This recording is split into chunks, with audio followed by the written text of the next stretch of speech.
No one would have guessed that a girl with top honors from a prestigious university, elegant, intelligent, and kind-hearted, would choose to become a maid in a wealthy man's mansion as her first step into adult life. But if you looked closely into her eyes, you'd see something different, something cold, deliberate, and terrifyingly calm. Her name was Emily. But when she walked through the wrought iron gates of the Carter estate, she became Sophie. A new name, a false identity, a sweet, obedient smile, and a revenge plan carefully nurtured for over 7 years.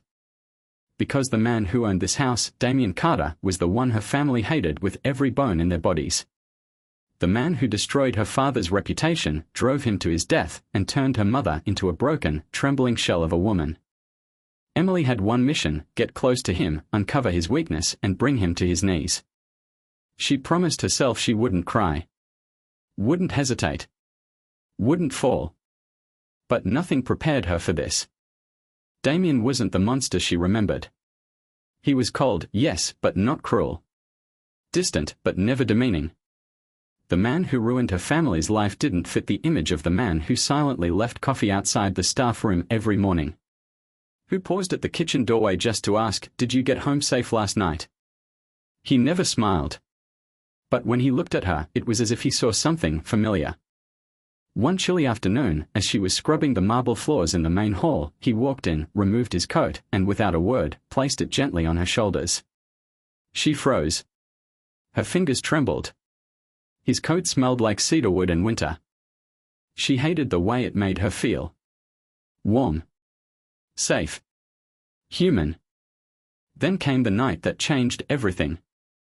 She passed by the study after midnight and saw the light still on. Curious, or maybe something deeper pulled her, she crept closer and peered through the crack in the door. Damien sat alone. His back to her. In his hands was a photo. A photo of her father. Emily's blood turned cold. Why would Damien keep that photo? Why did his shoulders shake as if he was grieving? That was the first time she questioned everything. Had she made a mistake?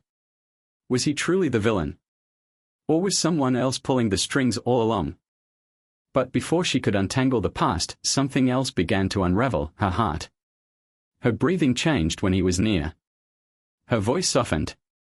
And no matter how many times she reminded herself of her mission, she couldn't ignore the tenderness in his gaze when he thought no one was watching. And then it got worse. Someone else knew who she really was. An anonymous note appeared in her room. "You're not the only one playing a game here. Be careful who you fall for." And just like that, her carefully constructed plan began to collapse. Lies began to surface. Secrets buried deep started clawing their way out.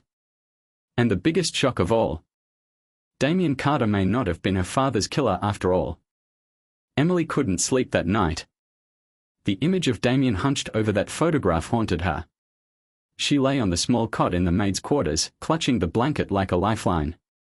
For years, she had replayed her father's final moments in her mind: how he came home with shaking hands, how he locked himself in the study, how his heart gave out just days after Carter Industries smeared his name. But now the story didn't add up. Why would Damien keep that picture? Why did he look devastated? The next morning, Emily nearly jumped when she saw Damien waiting by the kitchen doorway. He wasn't in a suit like usual. Just a plain black sweater, sleeves rolled to his elbows. He looked human. Unarmored. "I need you to clean the West Wing study today," he said quietly, without looking at her. Then, just before he turned away, he added, "Be careful with what you find there." She felt the chill before she even entered the room. The West Wing was usually locked. No one in the staff ever mentioned it, and Emily had assumed it was unused. But now, standing in the dimly lit study filled with dust-covered furniture and books untouched for years, she knew this room held answers. And secrets. She scanned the shelves. Documents. Old ledgers. Framed certificates. Then she saw it. A box. It sat beneath the window, half hidden beneath a faded curtain. Inside, Emily found a stack of letters, dated years ago, each signed with a familiar name: Richard Blake. Her father. The letters were written to Damien. They spoke of friendship, of concern, of betrayal. In one, Richard wrote, "You have to stop your father, Damien. If Carter Industries continues this cover-up, we'll both burn." Emily felt her legs weaken. Damien's father. This wasn't about Damien at all. Suddenly, she heard footsteps. She shoved the letters back into the box and stood just as Damien entered. His eyes landed on her, then on the open box. For a long moment, they just stared at each other. "Did you find what you were looking for?" he asked, voice low. Emily didn't answer. She wanted to scream. To cry. To confess everything. But instead, she turned away, mumbling something about dust and supplies. But Damien followed her. Gently grabbed her wrist. "You're not who you say you are you?" Her heart froze. She looked up, and for the first time, saw something terrifying in his eyes, not anger. Not suspicion.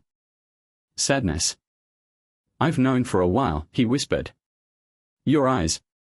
They are just like his." Emily pulled away and ran. She didn't stop until she reached the garden out back, hidden from the mansion. She sank to her knees, hands trembling. How much did he know? Was he playing her? Or had he truly cared? That night, she found another note under her pillow. This one was typed. "If you don't leave that house in 48 hours, your mother will pay the price." And just like that, the game changed. She wasn't the hunter anymore. She was the prey. Emily couldn't breathe. Her hands clutched the anonymous note so tightly it nearly tore between her fingers. The words were burned into her mind like a curse: "Your mother will pay the price." Who sent it? Someone inside the house was watching her. Someone knew her real identity. And worse, they knew about her mother, the only family she had left. She looked around the room, her tiny, windowless space in the staff quarters. Suddenly everything felt sinister. The walls closed in. The silence screamed. Her mind raced. She had to get to her mother. Now. But if she left, she might never uncover the truth about Damien, or about who truly destroyed her family. She made a decision. That night, while the rest of the staff slept, Emily snuck out of the estate. She didn't care if she was being watched. She took a taxi to the small mental care home where her mother had lived for years, hidden away from the world, from shame, from memories too painful to face. Her mother didn't recognize her at first. She rarely did anymore. But when Emily knelt beside her and whispered, "Mom, did Dad ever mention Damien's father? Or anything about Carter Industries?" Her mother's eyes widened. Then, suddenly, a whisper. "They made him sign, made him lie, but he refused, so they killed him." Emily froze. "Who, Mom? Who made him sign?" But her mother had already drifted away again, mumbling incoherently, clutching at invisible things. Emily left the facility shaken. What did that mean? Damien's father? The board? Someone else? When she returned to the mansion before sunrise, a black SUV was parked outside the gates. 2 men sat inside. Watching. Waiting. She didn't go through the front. She slipped in through the side garden, climbed the back fence like she had rehearsed the night she first entered this house undercover.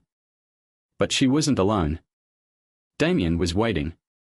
He stood in the garden, arms crossed, shadows under his eyes like he hadn't slept. Rain fell in soft sheets around them, glistening on the leaves. "Where were you?" he asked. Emily hesitated. Then asked, "Why didn't you tell me you knew who I was?" Damien sighed. "Because I didn't want to believe it." "Believe what?"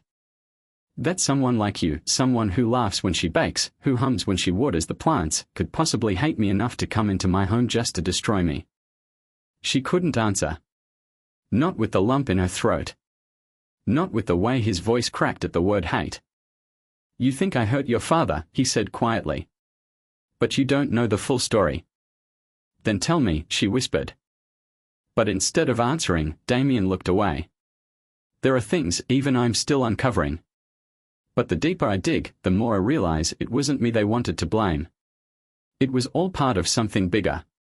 And you're not the only one caught in the middle." Emily's skin prickled. The way he said that, it was like You got a note, didn't you? He asked, without looking at her. Her heart dropped.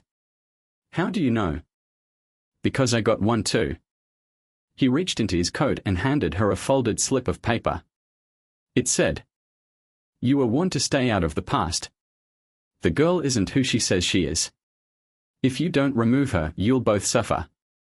And then, at the bottom, in blood red ink, tick-tock. Emily stared at him. For the first time since she entered this house, they were no longer enemies. They were both targets. And the real enemy was still hiding in the dark. The silence between them was deafening. Emily stood there, the rain clinging to her skin, her eyes locked on Damien's. She wanted to scream, cry, confess, but there was no time. Whoever was watching them, they were getting bolder. Back inside the mansion, the walls suddenly felt less like shelter and more like a trap. Damien took her to the study again. Locked the doors. Pulled the curtains shut. He poured a glass of whiskey but didn't drink it. Just stared into it, as if hoping the answers would swirl to the surface. "I think my father was being blackmailed," he said flatly.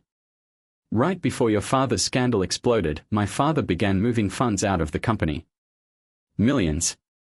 Then he vanished from the board. 2 months later, he was found dead. Suicide.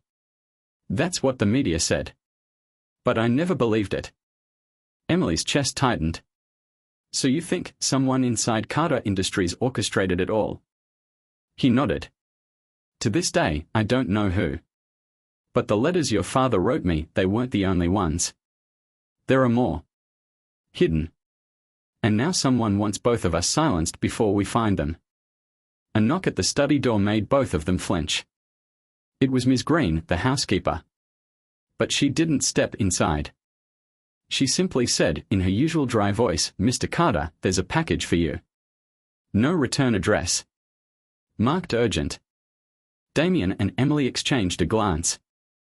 He took the package with gloved hands, careful, cautious. Inside the small black box was a USB drive. And a single white envelope. Emily opened the envelope. A note. Typed. "Still think you're in control. Play the file. If you dare." Damien plugged the USB into his laptop. The screen flickered and then a grainy surveillance video played. It showed the Carter Mansion's front gate 7 years ago. A man in a trench coat walked up to the intercom. He looked anxious. Desperate. Emily's breath caught. It was her father. In the video, he spoke into the camera, holding a file in his hand. No audio. Just his face. His fear.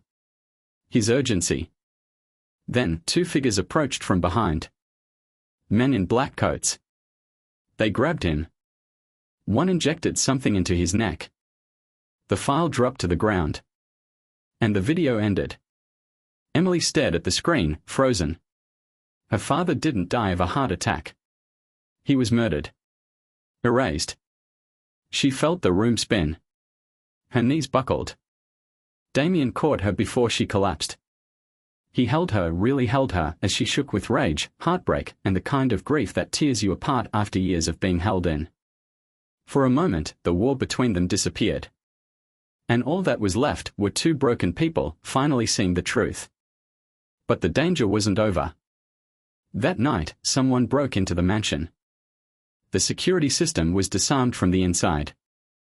The file gone. The USB drive stolen. And scratched into Emily's mirror in jagged red ink. "You were warned. Now it's her turn." Damien read the message. Huh. Emily's voice was hollow. "My mother." She grabbed her coat and headed for the door, but Damien blocked her. "You're not going alone." And this time, she didn't argue. Because for the first time since this all began, she knew. Damien Carter was no longer the man she came to destroy. He was the only person she could trust. They drove through the night in silence. Emily stared out the passenger window as the city lights blurred past. Her hands clenched her coat tightly against her chest. Damien gripped the steering wheel with white knuckles, his jaw locked. The tension between them was no longer born of resentment, it was fear. Urgent, suffocating fear. When they reached the mental care facility, the front gate was open. Too open. Emily's heart sank. She ran inside before Damien could stop her, bolting past the front desk. The nurse on duty was slumped in her chair, unconscious, her pulse weak but steady. Down the hall, Emily could hear a low mechanical buzzing sound. Lights flickered. And then, her mother's room. The door was ajar. The bed empty. She stumbled in, screaming her mother's name. Nothing. Just a single sheet of paper left on the pillow. Do not involve the boy. The past belongs in its grave. Leave the mansion within 24 hours or you will never see her again. Emily sank to the floor. Damien arrived seconds later, scanning the room like a soldier, his hand instinctively moving to his phone. We are getting her back, he said sharply. Whoever this is, they've gone too far. No, Emily whispered. You don't get it. This is all because of me.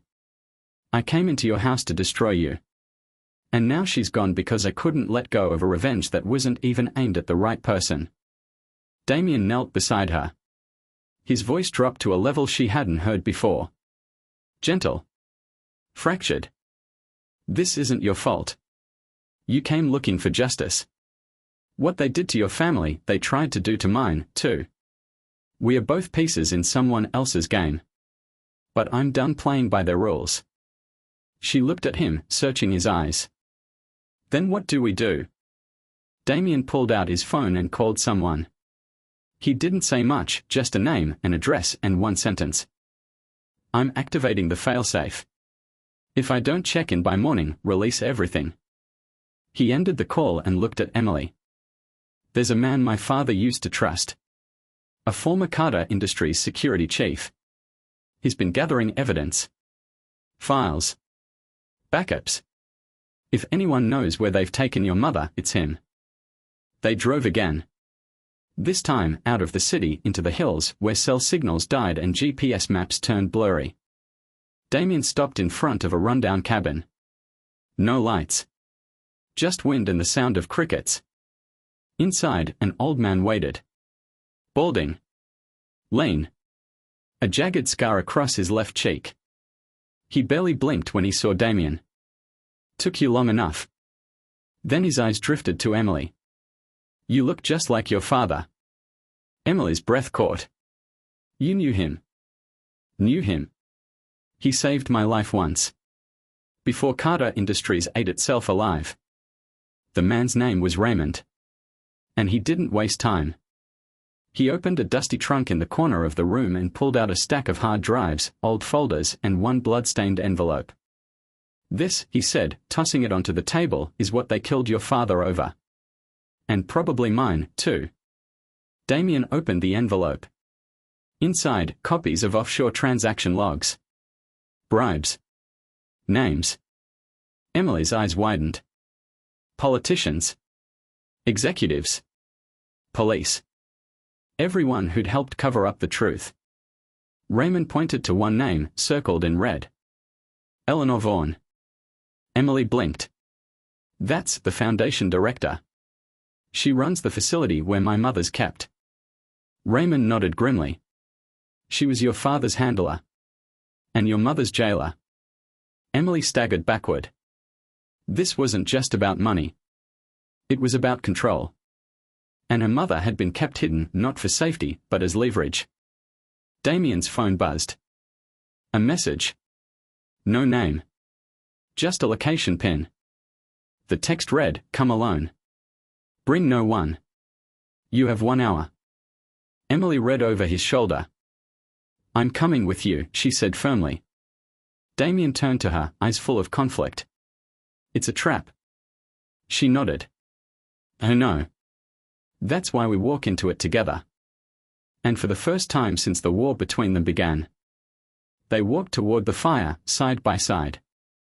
The location was a deserted greenhouse on the outskirts of the city, once beautiful, now with its glass panes shattered and vines strangling the steel frame like veins of the dead.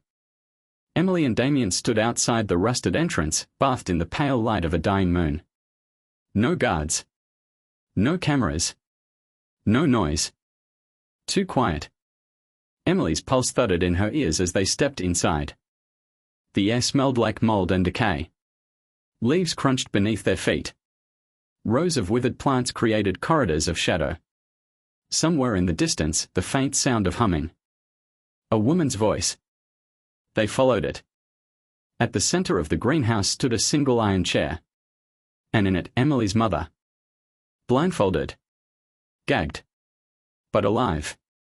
Emily bolted forward, but Damien grabbed her arm. Wait. Out of the shadows stepped a woman in a crisp white coat, heels clicking on the cracked floor. Eleanor Vaughan. So polished. So calm. So terrifying. You should have stayed away, she said, voice smooth like silk stretched over glass. Emily moved in front of Damien, her rage boiling over. Why? Why my family? Why my father? Eleanor didn't flinch. Because he refused to be bought. Because your father believed in truth, and truth is a dangerous thing, my dear. Especially when it threatens billions. She glanced at Damien. And your father? He wasn't innocent either. He signed the deals. Looked the other way. Then he got cold feet. Started talking about undoing the damage. I warned him. He didn't listen. Damien's face went pale. You murdered them, he said quietly. No, Eleanor replied. I preserved an empire. She turned her back and walked toward Emily's mother. You have no idea the kind of power you're playing with. These files you're chasing, they don't just destroy men. They destroy governments. Nations. Emily's voice trembled. Then why not destroy us too? Eleanor smiled without turning around. Because I want you to carry the weight. I want you to know that even when you scream the truth, no one will believe you. She snapped her fingers. From the darkness, two masked men emerged. Guns drawn. But Damien was faster. He pulled a small flash grenade from his coat, tossed it behind Eleanor. Boom. A searing white light exploded through the greenhouse.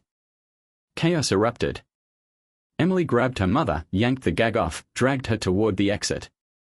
Gunfire cracked through the vines. Damien fought one of the masked men, fists flying with raw fury. Raymond's voice shouted through an earpiece in Emily's pocket. I've leaked the files. It's out. Every name, every deal. They can't hide anymore. Emily burst into the cold night, her mother sobbing against her. Behind her, Damien stumbled out of the smoke, blood on his face, but alive. Police sirens howled in the distance. Helicopters above. The empire was crumbling. But just when Emily thought it was over, a bullet rang out. And Damien collapsed. Right in front of her. Emily screamed. Blood soaked his shirt. She fell to her knees, holding him. No, no, no, Damien, stay with me, please. He looked up at her with glassy eyes, a faint smile breaking through the pain. I was never your enemy, he whispered.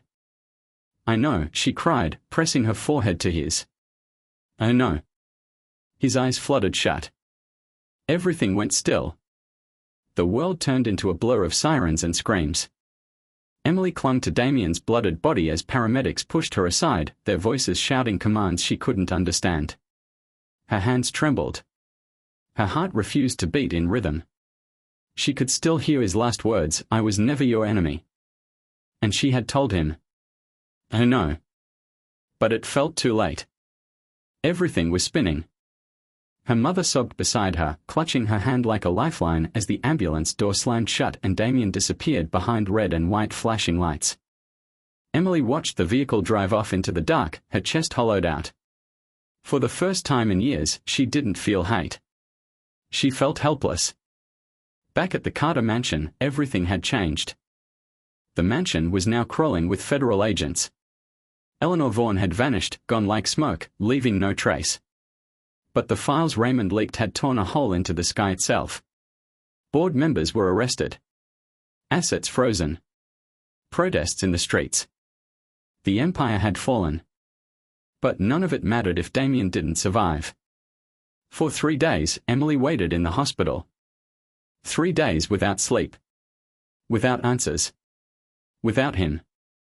Every footstep outside the waiting room made her flinch. Until finally, a nurse appeared. "He made it," she said softly.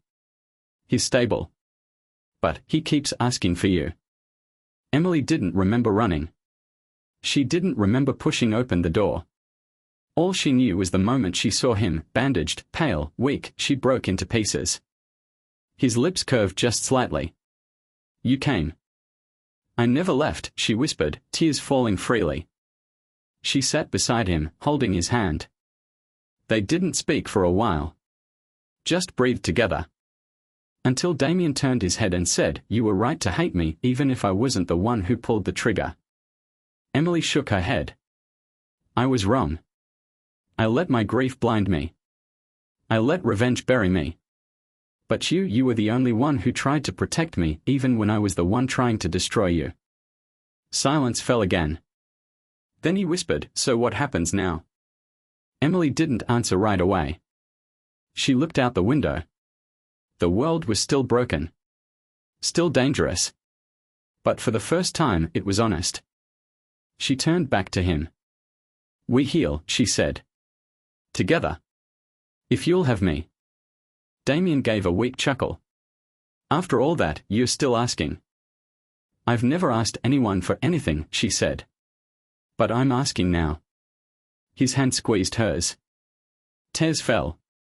But this time, they weren't from sorrow. They were from something Emily hadn't dared to feel in years. Hope.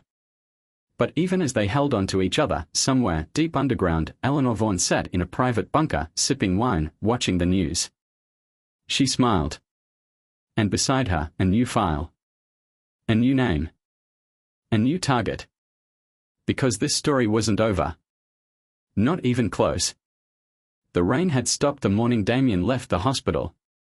Emily stood beside him, holding his arm as they walked slowly through the hospital courtyard. The world felt quieter. Not peaceful, just paused, like it was holding its breath. For the first time in months, she didn't feel like she was pretending. Not Sophie the maid. Not Emily the Avenger. Just Emily. A woman with no mask, no plan, and one fragile heart held together by the man beside her. They returned to the Carter estate, or what was left of it. Gone were the luxury cars, the staff, the board members parading through the halls in tailored suits and fake smiles. What remained was silence, paperwork, and reporters swarming the gates, desperate for blood or redemption. Emily stood at the front door, hesitant. Damien placed a hand on her back. "It's still our house. Even if the ghosts don't like it." She smiled faintly. But inside, she was still haunted. Raymond had gone underground again. His last words, "Don't relax yet. Eleanor never loses. She just vanishes until you forget to look." And Emily hadn't forgotten. She'd been digging. Quietly. Patiently. In one of her late-night searches through the old Carter archives, she found a hidden ledger, encrypted but sloppily. And in it, a single entry stood out. Project Harrogate initiated, 17 years ago. Status, active. Overseer, E. Vaughan. Emily printed the file. Took it straight to Damien. His face went pale when he read it. "That's not a company project." "What is it then?" she asked. He looked at her, voice low. "It's a contingency plan. Something my grandfather started during the corporate wars. A private operation built to erase problems before they become public." Emily's breath caught. "You're saying, this entire time, there was a kill team? Funded by your family?" Damien didn't deny it. "It was buried. I thought it was terminated after my grandfather's death. But if Eleanor has it..." Emily stood up, fists clenched. "That means she's not done." They knew the empire had fallen, but Eleanor wasn't after power anymore. She was after revenge. 2 days later, confirmation came. Raymond reappeared on a secure line, his voice rough and panicked. "She's building something. Offshore. A facility under a different name, Vanguard Holdings. And she's not working alone." Emily gripped the phone. "Who's with her?" Raymond hesitated. That's the thing, he said. It's not just executives. It's former military. Mercenaries. Political ghosts. She's rebuilding Carter Industries in the shadows, but this time, without the red tape. Emily felt cold again. Like the first night she walked into the mansion with revenge in her heart. What does she want now? Damien asked. Raymond sighed. You. Emily stiffened. Me? She blames you for the leak. For exposing everything. She's not trying to reclaim the company. She's trying to erase her past. And she'll start by erasing you. Emily stood in front of the window that night, staring out over the estate. She thought it was over. She thought justice had been served. But justice was never permanent. And enemies like Eleanor didn't disappear. They just evolved. Behind her, Damien wrapped his arms around her waist, resting his chin on her shoulder. We'll stop her, he said softly. Emily leaned into him. I know, she whispered. But this time, we don't fight her on her terms. She turned around, her eyes burning with clarity. This time, we build something stronger than what she ever had. Truth. Loyalty. And fire. Because the war wasn't over. It was only just beginning. They left the Carter mansion behind. Not because they had to, but because staying there meant playing Eleanor's game. Every camera, every wire, every locked drawer could be hers now. Emily didn't trust the walls anymore. Neither did Damien. Instead, they relocated to an abandoned estate in the mountains, one Damien's grandfather used during the Cold War. No roads, no signals, just silence and stone. There, they rebuilt. Not with weapons or money, but with people. People like Raymond. People who had lost everything because of Eleanor Vaughan. Within 2 weeks, the mountain estate became more than a hideout. It became a resistance cell.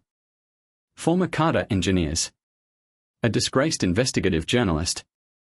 A cyber forensics team who used to work for the government until they asked the wrong questions. They all came. And they all came for Emily.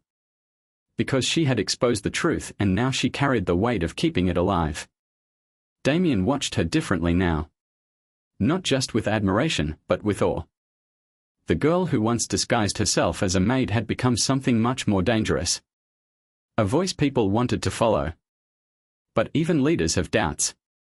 Late one night, Emily sat alone in the war room, maps and photos scattered in front of her. Satellite images of Eleanor's new compound offshore, encrypted messages intercepted, all ending in one phrase. Initiate Harrogate. She didn't understand what it meant. Not until Raymond came in, face white, holding a printed blueprint. It's not just a kill order, he said. It's a reset. Emily looked at him, confused. They've developed an algorithm, he continued. One that can deepfake testimony, rewrite financial trails, erase biological records. They are planning to wipe the slate. Not just kill people, but erase them. Emily's blood ran cold. And she's starting with you, Raymond said. Your mother's records are already gone. Her hospital logs, your school transcripts, even your birth certificate. By the time this is done, it'll be like you never existed. Emily stood slowly, her hands trembling, but not with fear. With fury. She went to Damien's room. He was asleep, exhausted from weeks of planning. She sat beside him, gently touched his face. He stirred. Bad news. She nodded. The worst. He sat up. What do we do? Her voice was steel. We burn it down. No more hiding. No more waiting for the next threat. Emily made the call. Their people moved. Within 24 hours, they had a new objective: break into Eleanor's offshore facility. Extract the Harrogate protocol. Destroy it. Emily stood before them in the mountain hall, now transformed into a war headquarters. She looked at each person in the eye. This isn't just about revenge anymore. It's about history. Memory. Truth. If she erases me, she can erase any one of you. Any one of us. And we become myths. Ghosts. Forgotten. She paused. Let's make sure she is the one history forgets. And in the back of the room, Damien watched her, his heart echoing one truth. He didn't just fall in love with the woman who came to destroy him. He fell in love with the woman who would save them all. The ocean was black that night. Their boat cut through the waves like a whisper, silent and steady. Above, the sky was moonless. Below, the sea churned as if it sensed what was coming. Emily stood at the front of the vessel, her eyes locked on the faint lights in the distance. Eleanor's offshore facility, Vanguard Holdings, rose like a fortress from the water. Steel, cold, impenetrable. Almost. Behind her, Damien adjusted the gear strap to his chest. Their team, Raymond, the hacker twins, the ex-soldier named Blake, each checked weapons, routes, timers. This was no longer infiltration. It was war. They reached the loading dock at 2:47 a.m. No guards. No patrols. Too easy. Emily felt at first that creeping sensation under her skin. They were expected. Inside, the halls were white. Sterile. Lit by blue LEDs and lined with facial recognition cameras. Raymond hacked them on the move. We've got 20 minutes max before they trace us. Emily took point. They moved floor by floor until they reached the lower levels, the vault. That's where they found it. Harrogate. It wasn't a program. It was an entire server room, rows of machines humming like a hive. On screen, dozens of names flickered. People being erased in real time. Digital identities vanishing line by line. And at the center of it all, Eleanor Vaughan. She stepped out from behind the glass wall, calm as always, dressed in white, her voice like ice. Poetic, isn't it, she said. You dragged yourself through hell for revenge, only to become the very symbol they'll try to delete. Emily stepped forward. No one's deleting anything tonight. Eleanor smiled. You're too late. I've already backed everything up. If you destroy this place, it won't matter. My legacy will live on in 50 other servers across the globe. But Emily just stared at her and smiled back. You assume I came here to destroy Harrogate. Eleanor narrowed her eyes. Damien stepped out of the shadows, holding something small in his hand. A drive. Encrypted. Blinking. Emily nodded toward it. That's not your system backup. That's our virus. You see, the second Raymond opened your cameras to let us in, we rewrote the code. You didn't just let us walk in here, Eleanor. You let us inside everything. Eleanor lunged for the alarm. Too late. Raymond hit enter. Every server in the room lit up, then went dark. One by one. Row by row. Gone. Years of blackmail. Lies. Assassination protocols. Money trails. DNA records. Deleted. For good. Eleanor screamed. Guards burst in from both doors, automatic rifles raised. Gunfire exploded in the air. Damien shielded Emily. Raymond tackled one of the guards. Chaos reigned. But it ended fast. Because Emily wasn't just fighting with vengeance anymore. She was fighting for her life. Her past. Her name. In the smoke, Eleanor fled toward the escape pod on the south side. Emily chased her. They reached the launch bay as the first light of dawn hit the ocean. Eleanor turned, pointing a pistol at Emily's head.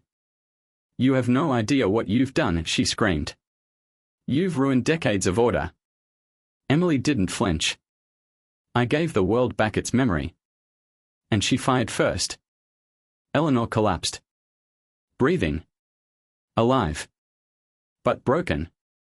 They didn't kill her. They let the truth do it instead.